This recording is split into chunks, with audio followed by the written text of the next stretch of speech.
Hi everyone, my name is Annalisa. This is my video response to the video Making Better Babies, Genetics and Reproduction. It was a really interesting video. I liked the panel discussion, how it had a cross-section of people who would have a variety of perspectives on the issue. Obviously, when we have discussions like this, most people are discussing it from the framework of Meredith Vieira and her husband in the video.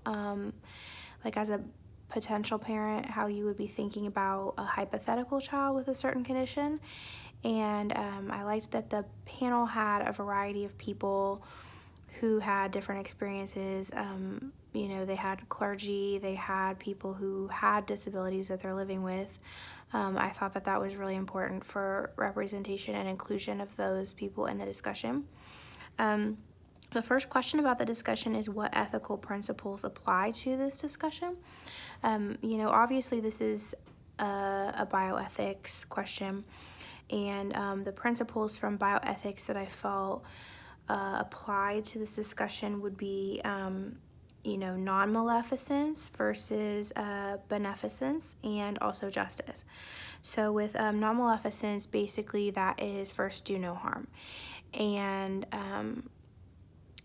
it's interesting to look at that do no harm from a different perspective, because obviously for people who are against you know, choosing abortion, whether it's choosing abortion for any reason at all, or whether it would be choosing abortion for what maybe could be deemed vanity or convenience sake, depending on your perspective about this discussion, you could say, well, that's clearly doing harm, that's objectively doing harm to a fetus. But other people would have a different perspective. They might think about the harm of allowing someone to suffer, which kind of goes back to last week's discussion about, what I did last week about active euthanasia was a topic that I did for my PowerPoint. And the question is, like, with assisted suicide, active euthanasia, are you doing harm, or is it more harmful to allow someone to suffer? So some of the hypothetical scenarios that they talked about in this panel discussion are things that make children suffer. And I guess the question is, for a lot of people then, how much suffering is allowable suffering? How much suffering is tolerable suffering? And one thing that many people brought up in the panel discussion is, you know, we're going to suffer in life regardless. Some people would say, you know, the world will make you suffer enough, why add to it with illness? And others will say, you know, there's things that we live through that help strengthen us.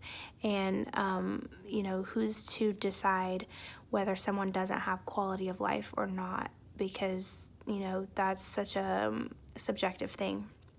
So, you know, non-maleficence, do no harm, versus beneficence, you know, how much good is this doing for humanity? So on the surface, you can say preventing disease, preventing suffering from disease is doing a lot of good for humanity. But the question is always, where do we stop on a slippery slope? And is it doing good for humanity for people to be able to electively choose, you know, to have a child that only has certain features or doesn't have certain features? Is that better for humanity or not? And then lastly, I felt like the principle of justice was important, because it's, you know, how fair is this to the person?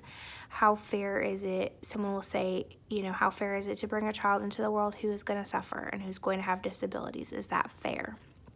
On the other hand, I don't think it's fair to choose whether or not you decide someone has quality of life. From my personal perspective, I have a family member who is living with a profound disability, and his disability was the result of military service. He became a bilateral amputee, lost both of his legs, and had a traumatic brain injury. And, you know, so we've discussed this a lot in our family, that prior to his injury, he would have been the first person to say, I wouldn't want to live with an injury that prevents me from doing everything that I used to be able to do, because being physically active was so important to him.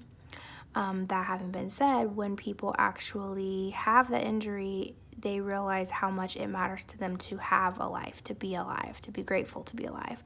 And he's changed his perspective on that, and he would much rather be alive with his injuries than have lost his life like many others did.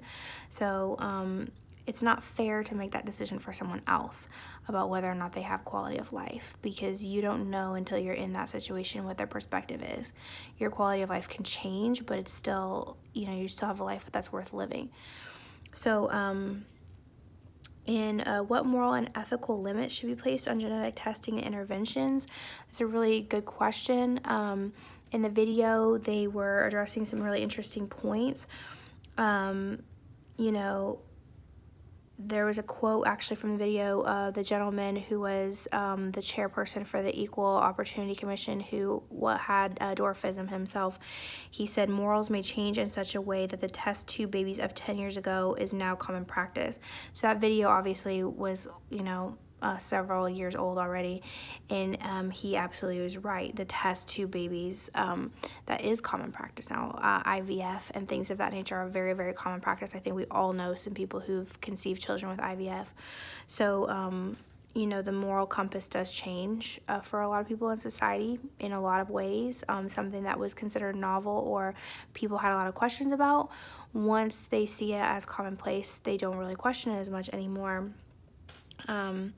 And I think that they shouldn't necessarily put a limitation on genetic testing, because I think people have the right to know, whether it's just that they want to arm themselves with information, whether they want to connect themselves with the top professionals in a certain field before a child is born. They should have access to that information. Limitations on genetic interventions, I think there should be some limitations on that. While I do respect people's personal liberty to make choices about what's right for them, I also think it's a very valid point that they're making about, should people be able to select for a child that is 6'4" instead of 5'8"?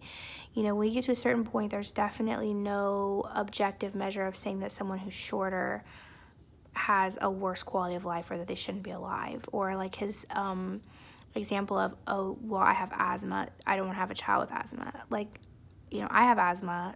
One of my daughters has asthma. I can't imagine someone saying, well, do you really have that great of a quality of life? Yeah, to the point where I wouldn't want someone to abort me. Yes, absolutely. So, should genetic engineering be legal? Should parents be allowed to design children? I think genetic engineering, if you can do gene therapy on an existing embryo to prevent a problem for that child, absolutely that should be illegal, or that should be legal. But should parents be allowed to design children? I don't know how I feel about designing children. I think that, in my mind before I had children, I had pictured I was going to have a boy, I was going to have a girl, I was going to have children that liked this and that. The universe had other plans for me. I have 3 girls. Each of my girls is completely different. I have a blonde, a brunette, and a redhead. They all have different personalities, different strengths, different interests, and I'm so happy to get to know them as they are, and I would have missed out tremendously if I had had the ability to select what I thought I should have. And the role of the organization's mission statement in choosing whether or not to engage in genetic interventions, I think, obviously,